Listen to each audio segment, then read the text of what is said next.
Ashamaa akkam jirtu kabajamtoota daawwattoota wiirtuu miidiyaa irraa oduu gaggabaaboo sa'aatii kanaa isinitti himaa kan isinitti himu Ansooniyaa Mohammed. Fooramiin magaalota Afrikaa yeroo jalqabaaf Finfinneetti gaggeeffamuu eegale.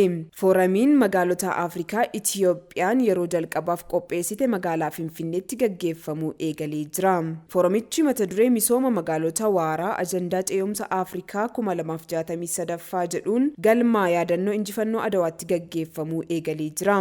Fooramicha irratti ministeerri muummee itti aanaa obbo Tamasgan Xurunaa, kantiibaa magaalaa Finfinnee aadde Adaanech Abeebee, bakka bu'oonni biyyoota Afrikaa 47 irraa dhufan, kantiibota magaalota Afrikaa, abbootii amantaalee fi qooda fudhattoonni biroon argaman. Fooramichi guyyoota 3f kan gaggeeffamu ta'uu eeramee jira. Gabaasni kan tajaajila oduu Itoophiyaati.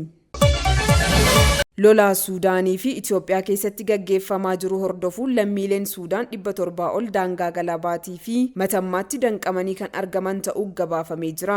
Namoonni 400 ol ta'an gara Itoophiyaa iddoo Matammaa Yohaannisitti kan argaman yoo ta'u, 321 ta'an ammoo gara Suudaaniin iddoo Galabaat jedhamu keessatti argamu. Namoonni kunneen sababa lola Suudaan keessatti deemaa jiruu fi waldhabdee humnoota mootummaa Itoophiyaa fi hidhattoota naannoo Amaaraa faannoo ofiin jedhaniin danqamutu ibsame. Humnoonni mootummaa Itoophiyaa fi Suudaan tika daangaarraa cimsaa jiraachuu gabaasichi eeree jira. Gabaasni kan Addis Standard.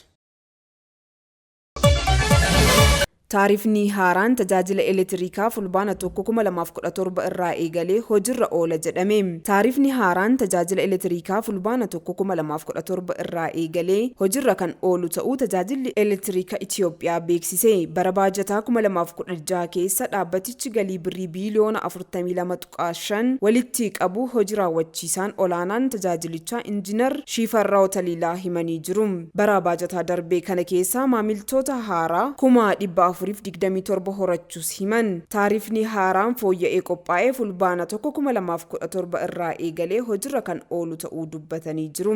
Bara baajata 2017 keessa ammoo galii birrii biiliyoona 58 walitti qabuuf karoorfamuu eeranii jiru. Akkaataa taarifa haaraa kanaan maamiltoota kiiloowaatii 50 irra 200 fayyadamaniif deeggarsi kan taasifamu ta'uu eeranii jiru. Kanneen hanga kiiloowaatii 50 fayyadamaniif parsantaa 75, kanneen 50 irra 100 fayyadamaniif parsantii 40 fi kanneen 100 irra 200 fayyadamaniif ammoo parsantii 4 deeggarsi kan taasifamu ta'uu himanii jiru. Gabaasni kan FBC'ti. Haleellaa akka haaraatti Yuukireen irratti raawwatamaa jiru namoonni 7 Liiviv keessatti ajjeefaman. Daa'imman 3 dabalatee namoonni 7 haleellaa haaraa Raashiyaan raawwachaa jirtu magaalaa lixa Yuukireenitti argamtu Liiviv keessatti ajjeefamuu kantiibaan magaalattii himan. Haleellaa ammaa kun wayitaa Yuukireen haleellaa kibxata wiirtuu magaalaa Poltaavaa keessatti inistituutii waraanaa tokko irratti gaggeeffameen namoonni 50 jilaa ajjeefamaniin gaddarra jirtu kanatti mudateedha. Kantiibaan Liiviv Andree Sadvoy akka jedhanitti Raashiyaan roobii ganama diroonotaa fi misaa'eloota haayiparsoonii ta'an haleellaa gaggeessitee jirti. Namoota ajjeefaman keessatti daa'imman xiqqoo, ijoollee dubaraa 2 umrii isaanii waggaa 9 fi 14 ta'an, akkasumas dubartii magaalattii keessatti ogummaa deessisuutiin tajaajiltu ta'uu dubbatanii jiru aanga'oonni. Humnoonni qilleensaa misaa'eloota Raashiyaa irratti xiyyeeffatanii yeroo jiranitti sagaleen dhoo'insaa gurguddaan magaalaa guddoo Yuukireen Kiiv keessatti dhaga'amuun itti fufee jira. Gabaasni kan BBC Afaan Oromooti. Barattoonni Yuunivarsiitii Koolombiyaa ammas waraana Gaazaa mormuudhaan barnoota simisteeraa eegalan. Erga waraanni Palestaayinitti eegalee simisteeraan hiriira mormii kan taasisan barattoonni Yuunivarsiitii Koolombiyaa jalqabbii simisteera bara barnootaa kanattis mooraa yuunivarsiitichaa kan magaalaa Niiyorkitti argamutti mormii isaanii taasisuun jalqabaniitii jiru. Tibbaa darbes barattoonni kolleejjii liigii Ivee duula waraana Israa'el Gaazaa keessatti gaggeessaa jirtu mormuun hiriira bahuu isaanii hordofee Ameerikaa keessatti rakkoon nageenyaa fi muddamni cimaan uumamee ture.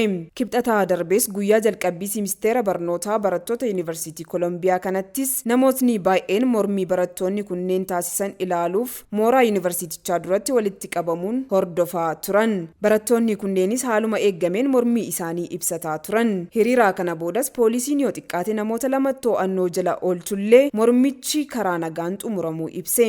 Mormitoonni hiriira deeggarsa Filisxeemiif ba'an hedduun fuula isaanii isaanii aguuguun bakka mormiin kun itti eegaleerraa hedduu fagaachuun mul'atanii jiru. Dhaadannoo Free Palestine jedhus dhageessisanii turan. Wayitaa kanas siidaa yaadannoo naannawaa san ture halluu diimaa dibuun haalli ture akka gara rakkoo nageenyaatti jijjiiramu taasisu CBS News kan gabaase yoo ta'u, jalqabbii ministeera barnootaa yeroo darbeettis barattoonni yuunivarsiitichaa mormii wal fakkaataa dhimma Filisxeemiif mooraa yuunivarsiitii keessatti taasisan hordofe. Poolisoonni gara moorichaatti seenuun dhaabsisuu fi namootni 100 ol to'annoo jala ooluuf sababa ta'ee jira.